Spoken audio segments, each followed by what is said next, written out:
हाँ जी, तो next question आपके साथ स्टार्ट कर रहे हैं हम लोग रिटायरमेंट और डेथ ऑफ अ पार्टनर से।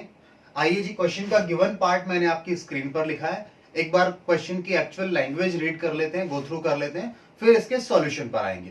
तो क्वेश्चन को अगर आप देखें ध्यान से, तो क्वेश्चन ने हमें कहा है X Y and Z are partners in a firm sharing profits in a ratio of 3:2:1।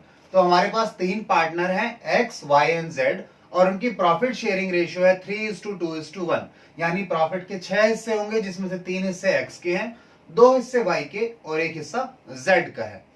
आगे क्वेश्चन कहता है ऑन अप्रैल 1, 2018, 1 अप्रैल 2018 को x retires from the firm.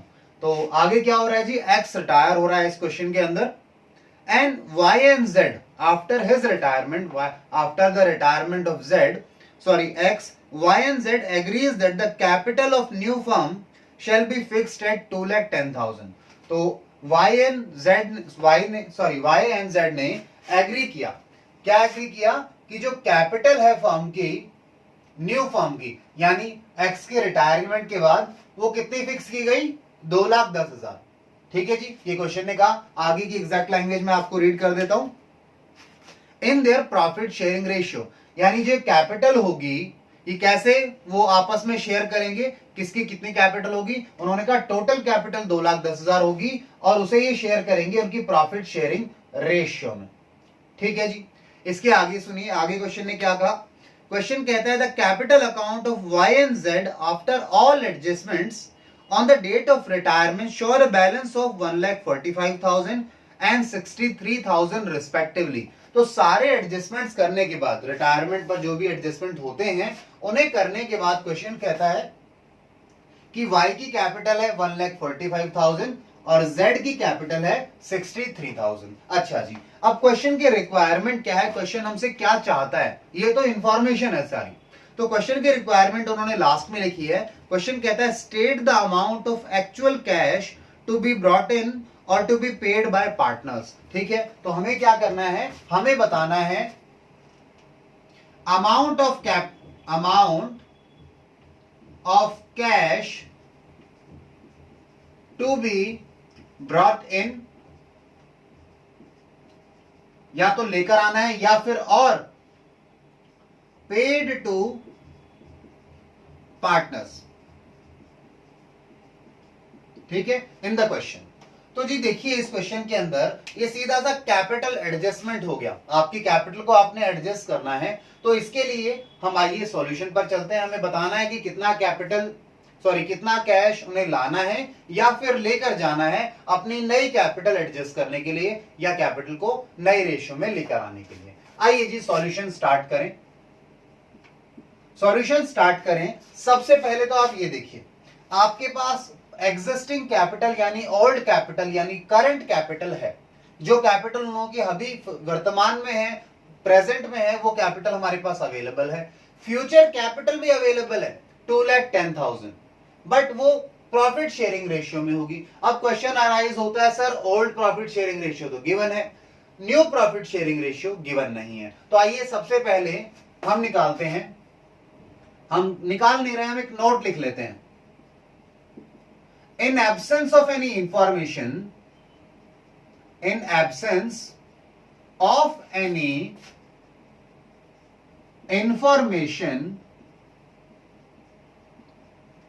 old ratio existing between Y and Z will be their new profit sharing ratio। तो अगर कुछ नहीं कहा गया है तो उनकी जो ओल्ड रेशियो थी आपस में Y और Z की, वही रेशियो न्यू रेशियो हो जाएगी। तो अगर आपस में देखो और Y और Z की रेशियो क्या थी जी, उनकी रेशियो थी 2:1। तो 2:1, therefore new profit sharing ratio of Y and Z is 2:1। चलिए, देयरफॉर कैपिटल ऑफ फर्म, ये कैपिटल ऑफ फर्म की बात कर रहे हैं, न्यू कैपिटल कितनी होगी। तो देखिए जी, उन्होंने कहा है टोटल कैपिटल 2,10,000 है, जिसमें से y का हिस्सा कितना है, उन्होंने कहा है y का हिस्सा होगा उनकी प्रॉफिट शेयरिंग रेशियो में, यानी इसके 3 हिस्से किए जाएंगे, 2 हिस्से y को और 1 हिस्सा z को। तो 3 हिस्से करेंगे और 2 हिस्से y के, तो ये 7×3=21 होता है ना, 70, 1,40,000। ये न्यू कैपिटल आ गई किसकी, y की। एंड सेम वे z की कैपिटल आ गई आपके पास कितनी, 2,10,000 मल्टीप्लाइड बाय 1/3 दैट इज 70,000। चलिए जी, हो गया काम। अब अगला वर्किंग नोट बनाते हैं। अगला वर्किंग नोट, या वर्किंग नोट भी क्यों कहें, हमारा मेन पार्ट का क्वेश्चन, ठीक है। ये तो आप वर्किंग कह सकते हैं, इसे वर्किंग नोट दे सकते हैं कि वर्किंग नोट नंबर 1 में आपने कैलकुलेट किया। अब तो मेन पार्ट क्वेश्चन का स्टार्ट कर रहे हैं, आइए स्टार्ट करें। Calculation of amount of cash to be brought in by or withdrawn by partners। withdrawn by partners या paid to partners भी लिख सकते हैं। कितना अमाउंट उन्होंने लेके जाना है इसकी कैलकुलेशन कर रहे हैं जी। आइए देखिए, सबसे पहले न्यू कैपिटल, आपके पास न्यू कैपिटल गिवन है y और z की, अभी अभी कैलकुलेट की है हमने वर्किंग नोट नंबर 1 में, यहां ऊपर कैलकुलेट की है, ठीक है, ऊपर कैलकुलेट की है। आइए y एंड z, कैपिटल कितनी निकाली आपने, 1,40,000, और x की y की कैपिटल तो 1,40 और z की कैपिटल है जी 70,000, ठीक है। दूसरी तरफ ओल्ड कैपिटल, पुरानी कैपिटल कितनी थी इनकी, जो कि गिवन थी क्वेश्चन के अंदर, ये कैपिटल गिवन थी ना। आइए इसको कंपेयर करें, 1,45,000 और दूसरा है Z का है 63,000 जी। कंपेयर करके देखिए दोनों को, कैपिटल होनी कितनी चाहिए, शुड बी कैपिटल होनी चाहिए 1,40,000। एग्जिस्टिंग कैपिटल कितनी है y की, 1,45,000, यानी 5,000 रुपए कैपिटल ज्यादा है। अगर ज्यादा है तो आप इनको पैसा पेमेंट कर दिया जाए, y को 5,000 रुपए दे दो वापस उसके अकाउंट से, कैपिटल में उसके में कैश दे दो उसको, यानी विड्रॉ कर लेने दो उसको, तो ये कैपिटल 1,40 आ जाएगी। तो आप क्या करो, 5,000 रुपए को एडजस्टमेंट क्या करना है, ये एडजस्टमेंट कर रहे हैं, इसे आप एडजस्टमेंट कहेंगे कि 5,000 रुपए विड्रॉ करेगा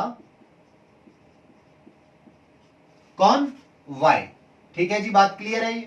इधर आइए z पर, z की कैपिटल होने कितनी चाहिए जी, current new capital 70,000, existing capital कितनी है 63,000। सर ये तो कैपिटल कम है, इसे और पैसा लेकर आना होगा। कितना पैसा लेकर आना होगा, इन दोनों का डिफरेंस, दैट इज 7,000। आइए 7,000 to be brought in by z। चलिए जी, बात खत्म।